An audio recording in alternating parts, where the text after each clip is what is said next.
hippie. A That's hippie got to it, hip hop and then don't stop it up like that kind of rap. No, he's doing more. What kind of rap is he doing? He's doing rap, Is he dog. doing Tyler the Creator rap? No, that's He's all doing rap, Biggie rap. bro. There you go. You see what I'm saying? Tyler, the Hold Creator's on. rap. No, I agree with you. No one says he's that's not rap. hip hop, but he also has R&B fusion in there. Thank you. So there you go. Now, if we're fusing things, though, is that rap anymore? We're fusing things. No, I'm saying not to say there's not artistry involved. There's artistry always. Claremont artistry always. Shout him up, by the way. Shout out Claremont in a second. So Go tap on it. 50 Cent wasn't doing rap music? No, I never said that. That's what I'm saying. So if you're sing rap or you're fusion or you're anything else where I'm talking about rap like the 50. Okay, when I say this whole topic, I'm talking about the 50 years of hip hop, the essence of rap. We're talking about the old school on the street beatboxing. We're talking about the as you talk about hip hop, bro. You know what I'm saying? Is so it hip hop? That's what I'm saying. Hip hop has a consciousness.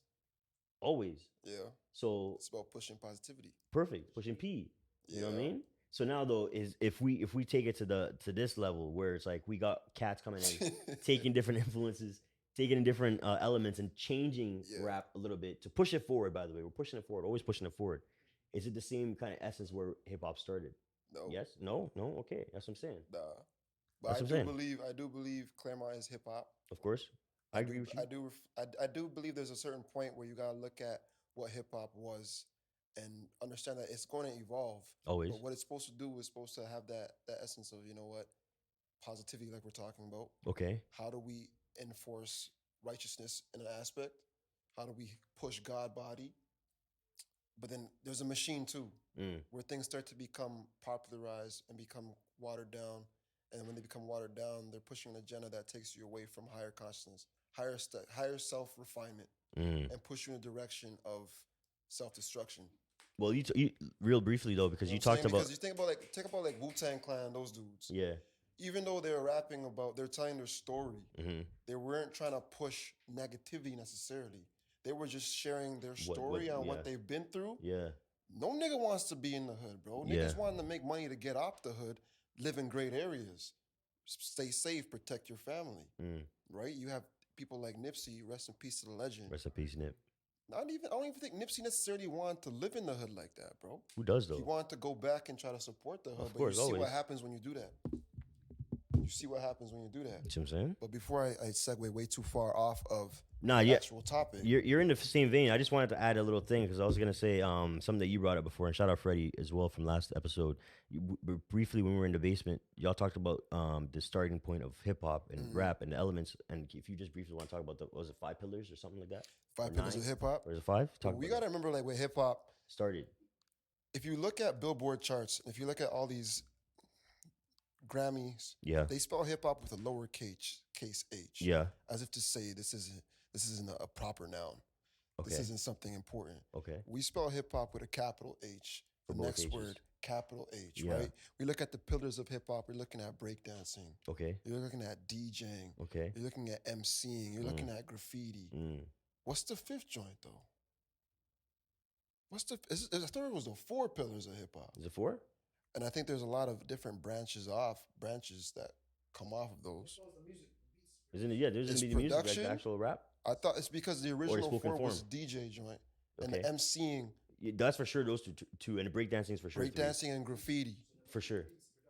But wouldn't it be the mouthpiece? Like you didn't speak on that though. Like the actual MCing, master of ceremony. Oh, I see. When you say MC, you're talking about that. I'm talking about like MC, like when you go to like a club and the like MC, a Jamaican dancehall party. That's what I was talking about. MC. Shout out to Jay Rich. Yeah. Shout out to Jay Rich. Dancing fat pom pom on the dance floor. Yes, babies. Yes, babes. You see what I'm saying? But I get you. Okay, so MC in that way. All right. Raman Cook. All right. So that's the essence. Those are the 4 pillars. Yes, sir. All right. I just wanted to talk about that because I think it's important. You want to get into it? No, we're not gonna break it down for this one. All right, cool. This is an entry level pod for these people.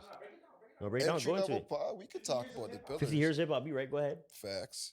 Well, when you look at it, the whole thing, it starts off from a certain vantage point. You know what I'm saying?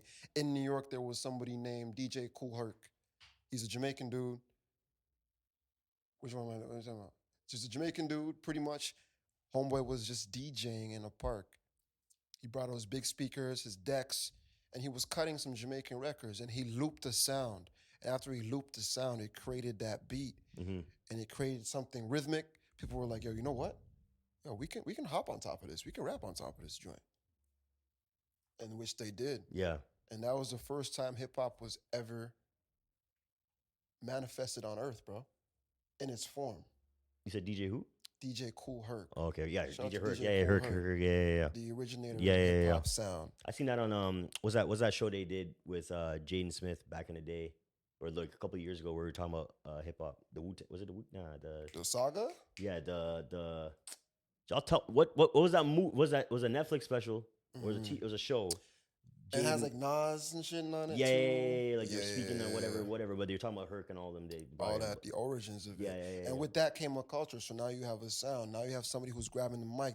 Somebody's emceeing, but instead of it being master of ceremony, we switched it up and spelt it EMCEE because we always put our own flavor on everything we do, like Grace's hot sauce, baby. Yeah. Like we always add our own to it. Little blah.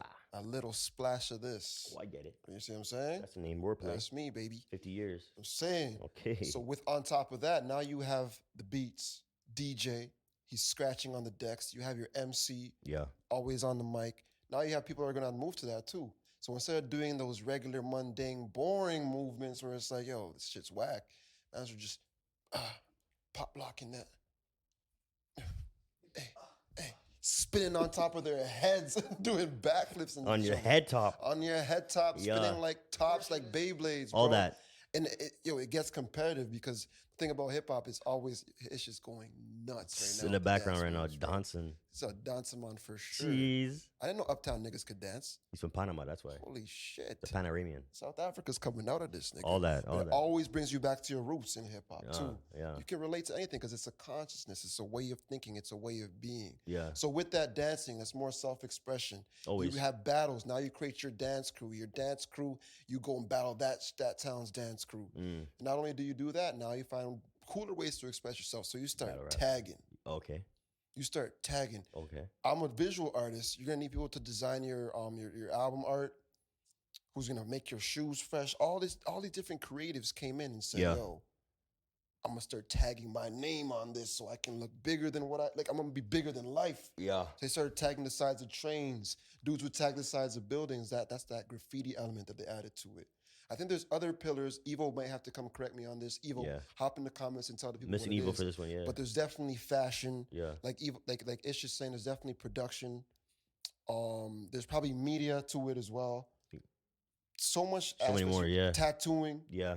I think tattooing could be a major part of hip hop if we really look at it deep. That could be a graffiti, cultural same thing. yeah. I can see that. I can see that. So those are pillars. If we want to break it down, talk about 50 years, that was our foundation. That was 50 years ago. Now when you look at Zara and most of the styles there, that's hip hop. You talking about the Zara the styles, the fashion, bro. Okay, how? Explain that. All their cuts. Let's look at the Gap for a better example. Gap. They had to bring in a creative director like Kanye West. Yeah. To come in there. Yeah. And Kanye West did what? Kanye West brought hip hop culture into popularized culture like Gap. So even the pants, the cuts of the pants, the cuts of the shirts, the hats, the styles, that tattered shit that like affluent people wouldn't usually wear. Where does that come from, bro? That comes from the fact that niggas couldn't afford the newest shit. So you got hand-me-downs. So there's just holes in your shit, but you gotta style that. So it doesn't become, it's not about what you're wearing, it's about who's wearing it and how they're wearing it. Well, that same point right there, I don't want to cut you off, but that's one of the strong points of Black people is that we take whatever least thing we have and we were able to make it the most. If that makes sense. I'm butchering the quote, but there's something around that. Like, sorry, just cut you off. Keep going. Adds up. Yeah. We take what we have and we make it saucy. That's like, honestly, that's the flavor of the day. We take what we have and we sauce it up, and then to the point you want to eat it. Oxtail. Oxtail was scraps in slavery. Oxtail. Niggas don't want to eat the ox's tail. There's no meat on that. Now oxtail is more expensive than fucking a plane ticket. Yo, make oxtail cheap again, y'all. Make oxtail cheap again. That's my PSA for this episode. Make oxtail cheap again. Y'all crazy. See what hip hop did? Shit. Shit. $30 for a large right now. That's madness. It's madness. Nuts, bro. But yeah, I just want to tap in, man, because 50 years of hip hop, we got to do our due diligence, as Black people, as melanated people, as people who are in the music industry, shout out Say No More, all of that good stuff. I said due diligence.